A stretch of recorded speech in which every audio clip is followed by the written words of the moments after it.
Good morning, students. Today we will discuss imperative sentence.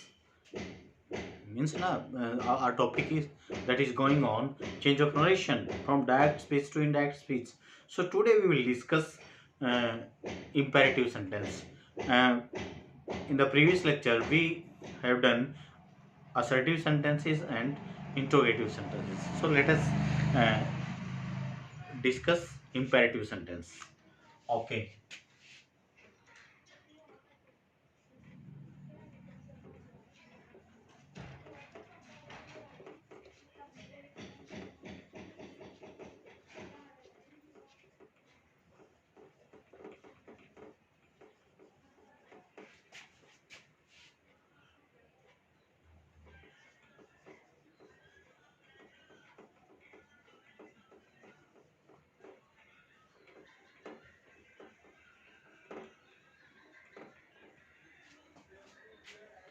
Imperative sentences, as you know, a sentence that expresses advice, request, command, suggestions, orders.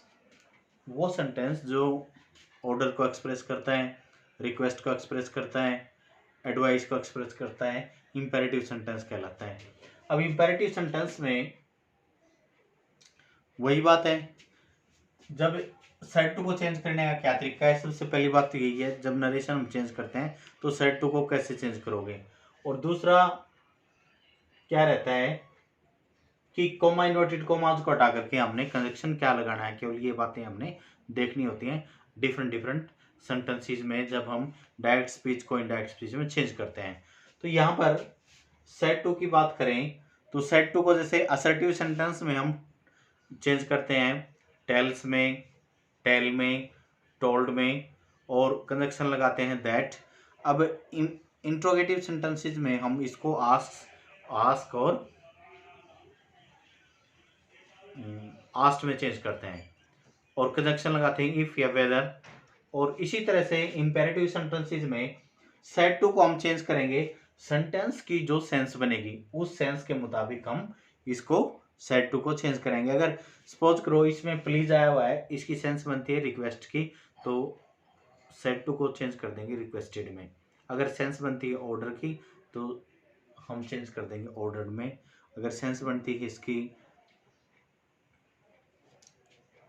Advice की तो said to को change कर देंगे advised में। Advised ADVISED। और advice का ध्यान रखना, एडवाइस है ना ADVICE, एडवाइस ADVISE। अब देखो इसमें और इसमें क्या फर्क है, ये है नाउन और ये है वर्ब। अब यहां पर जब बात आए इसको हमने चेंज करना, अगर इसमें कोई एडवाइस की बात है तो इसको हम चेंज करेंगे एडवाइस्ड ADVISED। और अगर ये जो है एडवाइस ADVICED, अगर ऐसे कोई लिखता है तो दैट वुड बी रॉन्ग, ये गलत होगा। ओके, सो ये गलत है, इसको छोड़ दो। अब बात करते हैं आगे। जैसे सेंटेंस है इसमें जैसे प्लीज है तो सेट टू को चेंज करेंगे रिक्वेस्टेड में। Very good. Ram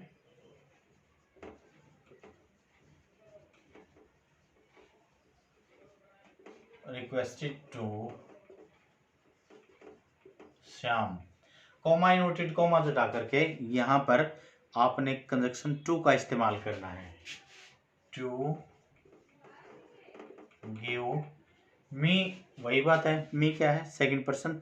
second person को किसके अनुसार चेंज करोगे, ऑब्जेक्ट के अनुसार। ऑब्जेक्ट क्या है श्याम, श्याम के लिए क्या हो जाएगा हिम। अब देखो एक देखने की बात है, मी सेकंड पर्सन है, ऑब्जेक्ट श्याम है, श्याम के अनुसार। अब श्याम के लिए हम यूज करेंगे ही। यस, ही यूज करते हैं, लेकिन यहां पर ये ऑब्जेक्टिव केस में है, मी क्या है ऑब्जेक्टिव केस में, तो इसके ऑब्जेक्टिव केस ही का हिम हो जाएगा।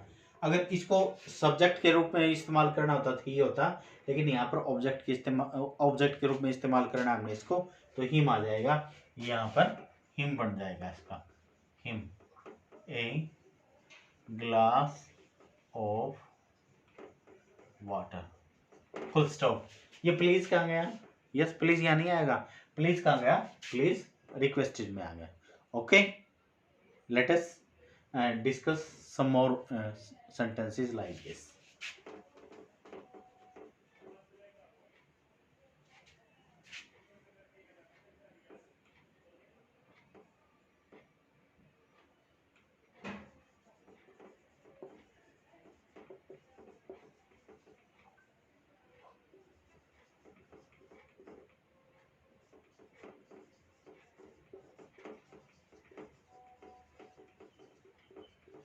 Ram said to me help the poor। अब देखो help the poor, इसमें कोई ऐसी बात नहीं है कि जैसे उसमें थी ऊपर वाले में रिक्वेस्ट है या एडवाइस है, ये जनरल सी बात है।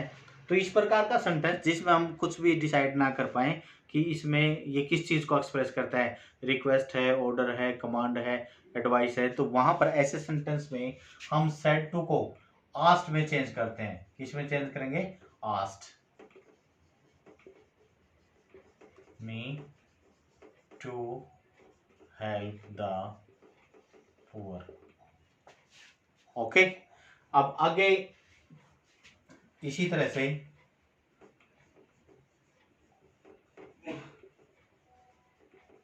The commander said to the soldiers march forward। The commander said to the soldiers march forward. अब इसको भी इसी तरह से हमने चेंज करना है। इसमें क्या सेंस बनती है भाई? मार्च फॉरवर्ड। यस, ऑर्डर, ऑर्डर की सेंस बनती है। तो सेड टू को हम चेंज कर देंगे ऑर्डर्ड में।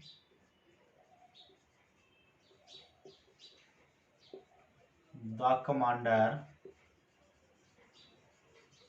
Ordered the soldiers.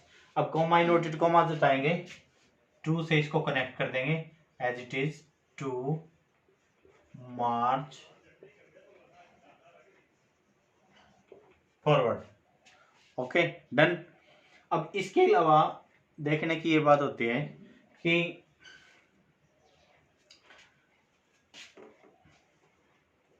कई बार जो इंपेरेटिव सेंटेंस होता है ये नेगेटिव भी होता है, इसमें नेगेटिव भी आता है, उसको भी डिस्कस करेंगे। पहले एक दो और करेंगे डिस्कस।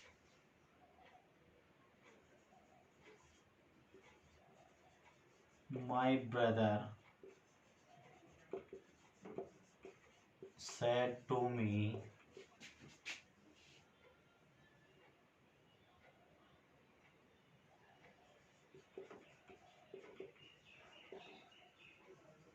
avoid bad company। अब इसमें क्या है? Avoid bad company. Yes, advice है, very good. My brother advise. अब देखो ये एडवाइस, ये spelling ADVISED, advised me, to से कनेक्ट कर दो, to avoid bad company. Okay, इस तरह से हम इसको बना देंगे, सोल्व कर देंगे। अब इसके अलावा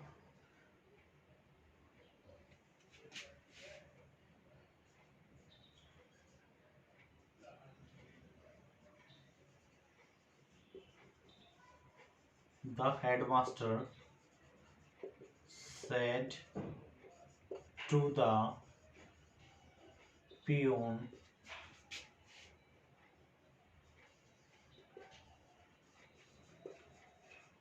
ring the bell। ring the bell। yes, the headmaster said to the peon ring the bell। अब इसका वही बनेगा, ring the bell ऑर्डर है, एक हेडमास्टर पियून को ऑर्डर ही देता है। The headmaster order the peon, to से कनेक्ट करेंगे, कॉमा इन्वर्टेड कॉमा हटाएंगे, to ring the bell. Done बेटा। ओके। अब इसके अलावा जो इंपेरेटिव नेगेटिव सेंटेंसेस हैं उनको भी हम थोड़ा अभी डिस्कस करेंगे।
The principal said to the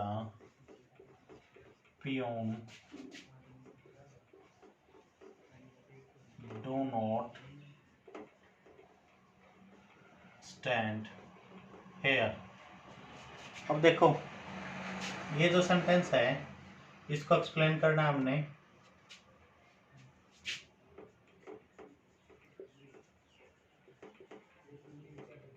The teacher said to the students, do not make a noise। अब देखो, अब ऐसा सेंटेंस जो इम्पेरेटिव है मगर नेगेटिव भी है उसको चेंज करने का क्या तरीका होगा। अब उसको हम चेंज करेंगे कैसे। ये जो सेड टू है इसको जैसे हम चेंज करते थे इसकी मीनिंग के अनुसार, इसकी जो सेंस बनती है उसके अनुसार चेंज करते थे। दूसरा, अभी जब इम्पेरेटिव नेगेटिव है तो उसके लिए भी हम चेंज कर सकते हैं कैसे, फॉरवर्ड में चेंज कर, फॉरवर्ड FORBADE, यानी सेड टू जो है इसको फॉरवर्ड में चेंज कर दो, सेड टू को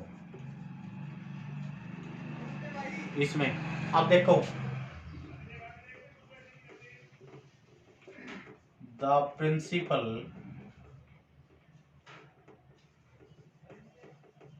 ऑर्डर द पियोन। अब पहले तो इसी तरह से देखेंगे, हमने ऑर्डर वाला बना दिया, इसमें ऑर्डर की सेंस है सेट टू को हमने ऑर्डर में चेंज कर दिया, ऑर्डर में। Okay, order the peon. अब हम टू जोड़ते हैं वर्ब से पहले, टू स्टैंड, हेयर को चेंज करेंगे देयर में। ओके, अभी फिर डू नॉट का क्या करेंगे। अब जो डू नॉट है इसकी बजाय हम टू जो कंजक्शन है इससे पहले नॉट लिख देंगे, नॉट। एक तो ये तरीका है। दूसरा तरीका क्या है, द प्रिंसिपल। अब जो सेड टू है इसको फॉरवर्ड में चेंज करेंगे, फॉरवर्ड द पियोन। ओके, अब आपका जो डू नॉट है ये फॉरवर्ड में आ गया, ठीक है।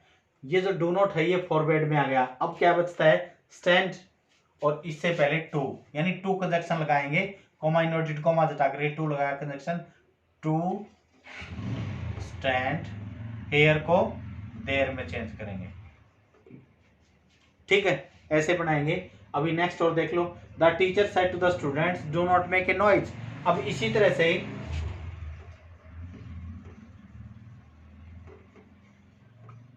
द टीचर, अब सेड टू को फॉरवर्ड में कर दो, फॉरवर्ड द स्टूडेंट्स। अब डू नॉट किस में आ गया, यस फॉरवर्ड में आ गया, ठीक है।